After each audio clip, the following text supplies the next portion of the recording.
G greetings to all of you, welcome back. تو ہم Pakistan history کر رہے ہیں اور وہ تمام واقعات جو پاکستان ہسٹری سے ریلیٹڈ ہے اور کمیشن یا دوسرے کمپٹیشن ایگزامز میں ہم سے پوچھے جا سکتے ہیں، ہم وہ کور کر رہے ہیں۔ لاسٹ ویڈیو میں ہم نے 1926 سے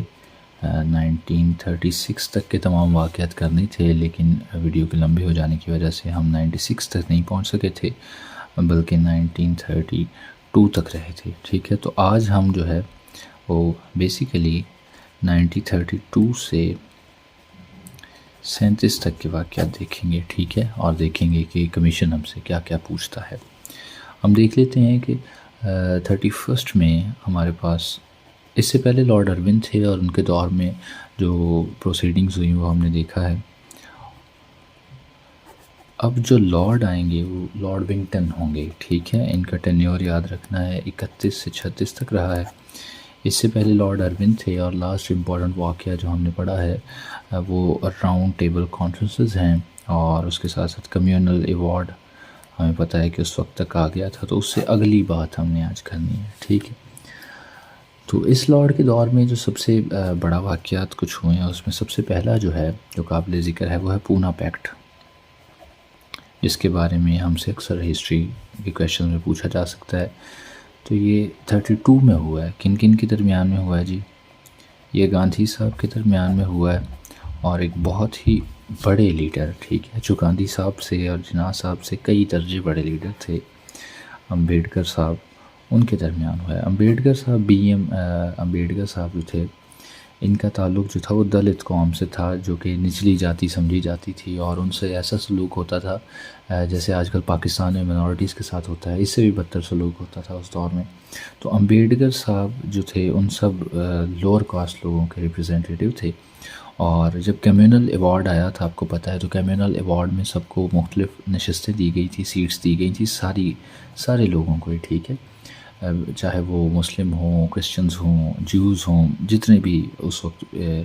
ہندوستان میں برٹش کے زیر اثر تھے، ٹھیک ہے، تو ان سب کو الگ سیٹیں دی گئی تھی۔ تو امبیڈکر صاحب کے ساتھ گاندھی صاحب کا یہ تنازع چل رہا تھا، گاندھی صاحب کے تحفظات تھے کہ آپ مذہب کی بنیاد پر اس طرح سے تقسیم نہ کریں، ٹھیک ہے۔ جناح صاحب چونکہ ایک اڑیل شخص تھے، تو گاندھی صاحب نے ان کے ساتھ نہیں، بلکہ امبیڈکر صاحب جو ایک دور رس اور دور کی سوچنے والے شخص تھے، ان کے ساتھ یہ پونا پیکٹ ہوا تھا، اور گاندھی صاحب جو تھے وہ بھوک ہڑتال پر بیٹھ گئے تھے، ٹھیک ہے۔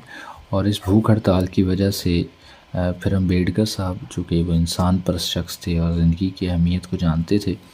اور انہوں نے اپنے لوگوں سے اور وہ تمام تحفظات جو گاندھی صاحب نے بتائے تھے ان سب سے وہ مان گئے تھے، ٹھیک ہے، وہ مرنے تک چلے گئے تھے۔ بھوک ہڑتال کافی لمبی چلی تھی، پونا پیکٹ امبیڈکر صاحب کے ساتھ جو ہوا تھا۔ تو پھر امبیڈکر صاحب جو تھے وہ ایگری ہو گئے تھے، اور انہوں نے کہا تھا جی کہ ہمیں الگ سیٹس چاہیے، نہیں چاہیے سیپریٹ سیٹس، ٹھیک ہے۔ تو امبیڈکر صاحب نے جب یہ کہہ دیا، ٹھیک ہے، چونکہ اس وقت تک کانگریس کا یہ کہنا تھا کہ we are the only political party جو کہ ریپرزینٹ کرتی ہے سب کو ہی، ایون مسلمس کو بھی اور لوور کاسٹ کو بھی اور کرسچنس کو بھی، سبھی کو۔ تو کمیونل ایوارڈ میں سب کو سیٹس مل گئی تھیں، تو امبیڈکر صاحب نے کمیونل ایوارڈ کے جواب میں جو ہے وہ لکھ کر بھیجا کہ جی ہمیں سیٹس نہیں چاہیے، ہم کانگریس کے ساتھ ہی ہیں اور ہم ان کے ساتھ ہی ہیں، ٹھیک ہے۔ تو یہ امبیڈکر صاحب کی زندگی پر ایک فلم بھی بنی ہے، اور ضرور آپ کے پاس اگر وقت ہو تو وہ دیکھیے گا۔ He was the person behind my interest in history, ٹھیک ہے، تو آپ ضرور دیکھیے گا امبیڈکر صاحب کے بارے میں۔ دوسرا، تو ان دونوں کے درمیان میں یہ جو پیکٹ ہوا تھا، یہ جو معاہدہ ہوا تھا، اسے ہم پونا پیکٹ کہتے ہیں، ٹھیک ہے، چونکہ وہ پونا میں ہوا تھا اور 32 میں ہوا تھا، 1932 میں۔ اس کے بعد جو دوسرا واقعہ تھا وہ جوہری رحمت علی صاحب کا تھا۔ جوہری رحمت علی صاحب جو تھے انہوں نے 1933 میں کیا کیا تھا جی، انہوں نے ایک رسالہ نکالا تھا، ناؤ اور نیور، ابھی یا کبھی نہیں، اور اس میں انہوں نے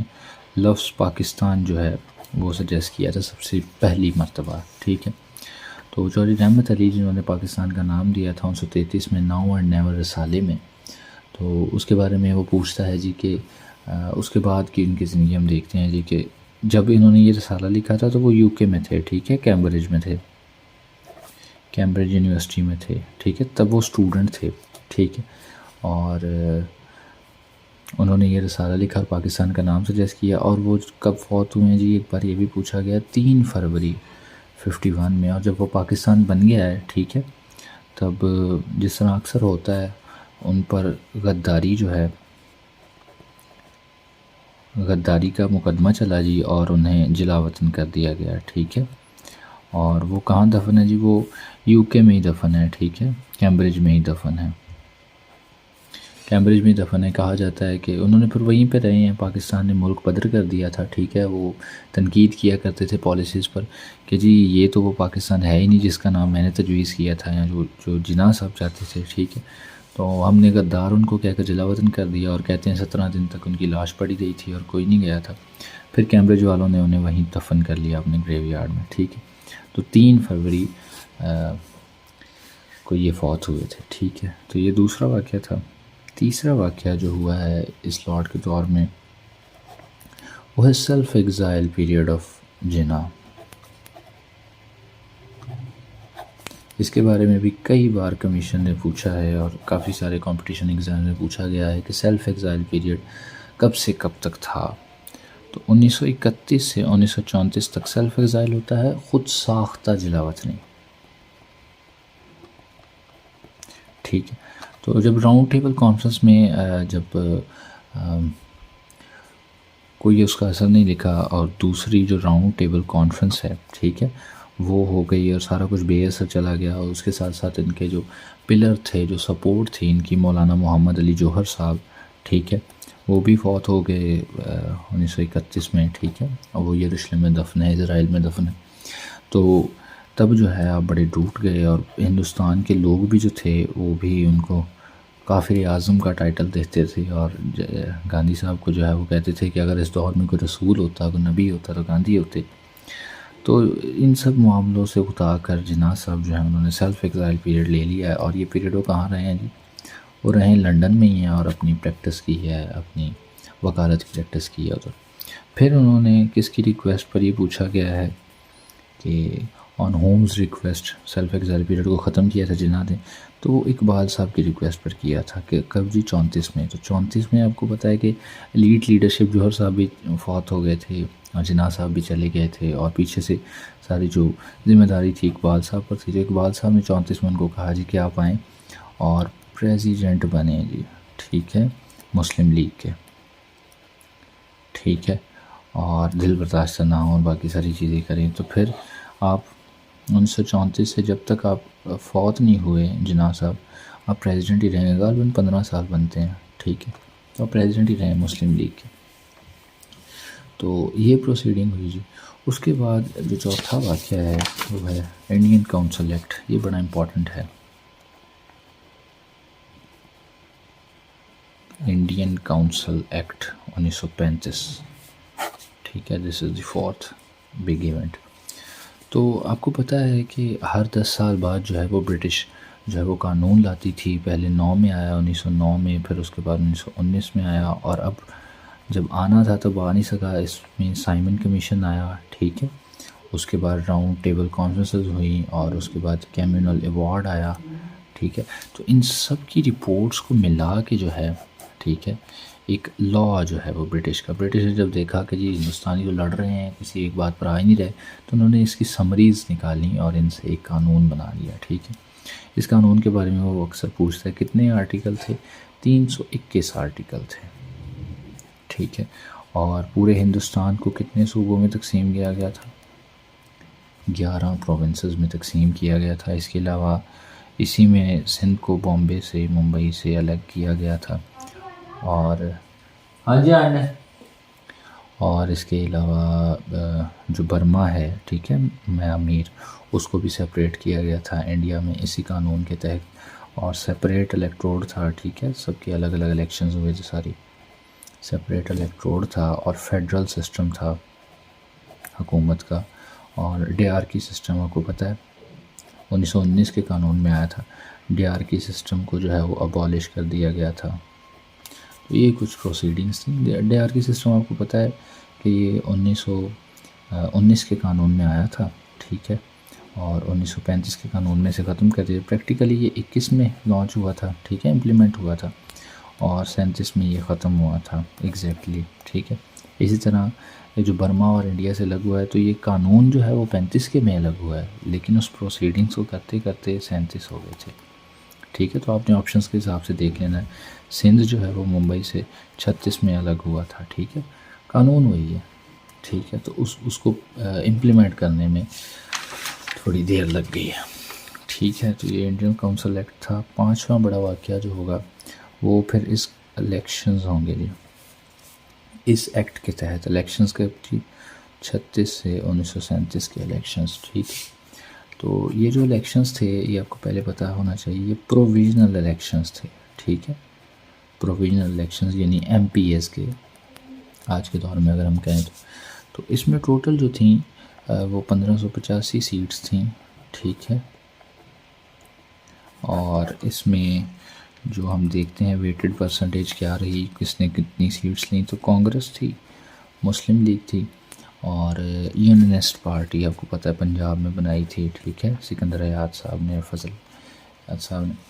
تو ہم دیکھتے ہیں جی کانگریس کو ٹوٹل جو ہے وہ کتنی سیٹس ملی ہیں جی، 717 سیٹس ملی ہیں۔ مسلم لیگ کو ملی ہیں جی 109، اور یونینسٹ پارٹی کو ملی ہے 101 سیٹس، ٹھیک ہے۔ یہ کئی بار کو پوچھ لیتا ہے۔ اور کتنے صوبوں میں جو کانگریس ہے انہوں نے بنائی ہے جی حکومت 8 صوبوں میں، ٹھیک ہے، 7 صوبوں میں پیورلی اور ایک میں جو ہے وہ اشتراکی حکومت بنائی تھی، جبکہ یونینسٹ پارٹی نے ایک پروونس میں بنائی تھی، ٹھیک ہے، پنجاب کے میں، پنجاب کی تھی یونینسٹ پارٹی، یہاں کے وڈیروں کی تھی۔ مسلم لیگ نے کسی پروونس میں حکومت نہیں بنائی تھی، ٹھیک ہے، ان کی سیٹس تھیں لیکن ڈسٹارٹڈ تھیں،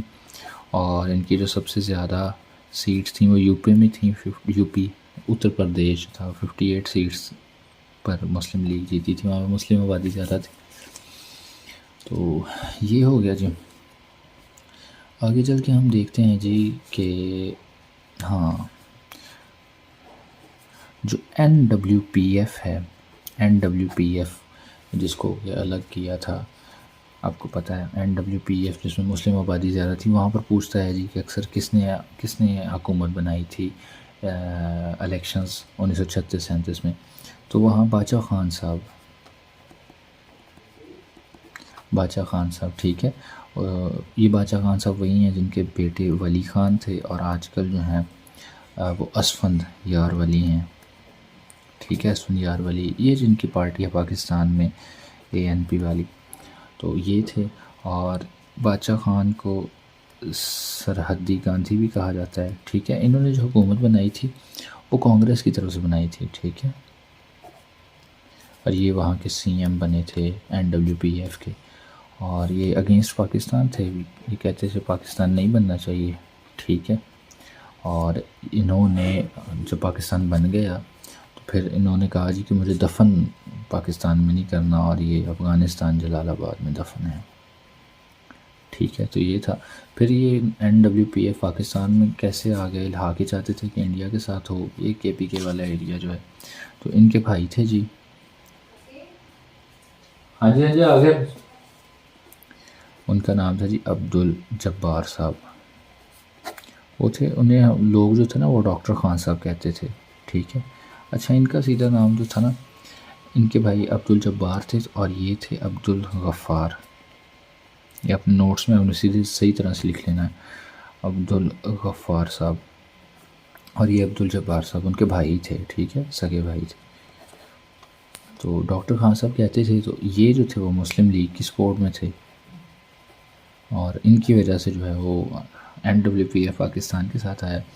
اور یہ وہی ڈاکٹر خان صاحب ہیں جو بعد میں جا کے جو ہیں وہ فرسٹ سی ایم بھی بنیں گے، جب 1 یونٹ بنا تھا نا، ٹھیک ہے، پاکستان کے دونوں حصوں کا 1 یونٹ بنا تھا، تو اس والی سائڈ کے یہ بنے تھے، اور رہے ہیں 55 سے، یہ ان کا ٹینیور ہے جب وہ سی ایم رہے ہیں 1 یونٹ کے، ٹھیک ہے، ڈاکٹر خان صاحب۔ اور یہ کہاں دفن ہے، یہ لاہور میں دفن ہے، ٹھیک ہے، ان کے بھائی جلال آباد میں ہیں، یہ لاہور میں دفن ہے۔ تو یہی کچھ امپورٹنٹ واقعات تھے، ٹھیک ہے۔ 1926 سے لے کر 1932 سے لے کر 1937 کے درمیان لارڈ ونگٹن کے دور میں، ٹھیک ہے، لارڈ ونگٹن کا دور ہے۔ تو اصل میں اس لیکچر نے ضم ہونا تھا پچھلے کے ساتھ، لیکن نہیں ہو سکا، اس وجہ سے ہم اسے پاک ہسٹری کا اپنی جو پلے لسٹ ہے اس کا 7th لیکچر ہم کہہ سکتے ہیں، ٹھیک ہے۔ یہی تھا جی آج کے لیے، تو ملتے ہیں اگلی ویڈیو میں۔ کسی دوسرے کو ضرور سکھائیں، اسی سے آپ کو یہ یاد رہے گا۔ Thank you very much.